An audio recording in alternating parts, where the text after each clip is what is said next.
And we're back to learning Inkscape in here, day 116. We go back to the tweak tool, and this time I'm going to show the push parts option. I'm going to start here with the rectangle, and a rectangle has 4 corner nodes. As I've said, we use push parts of an existing path right here. This first path option, let me go to width of 10, force 50. And you can see that you can't push these nodes around.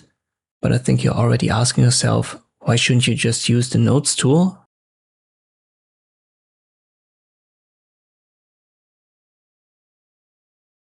When we, for example, have a line only has 2 nodes, start and end point, you can just use the nodes tool, select them one by one, drag them around.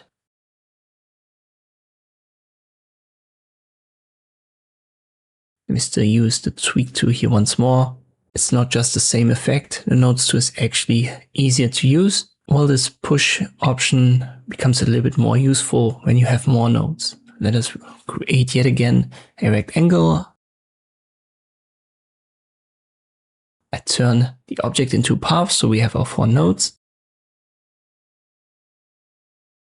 Now I go to extensions, modify path, and use add nodes. I use by number of segments and I make it 10. You know what, let me make that 5, that should be enough. I apply. I activate the nodes tool, and you can see we now have 4 nodes in between each corner node. So we have 5 segments now on each side.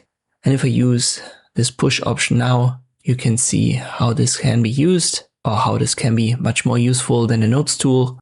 I just went over this randomly here, but you can already see this is way quicker and allows you to create wavy lines and random line shapes way easier, way quicker than the nodes tool could. So in general, use the nodes tool with straight lines, and if you just want to move around individual nodes, or when you have multiple nodes, at some point the tweak tool is the option to use.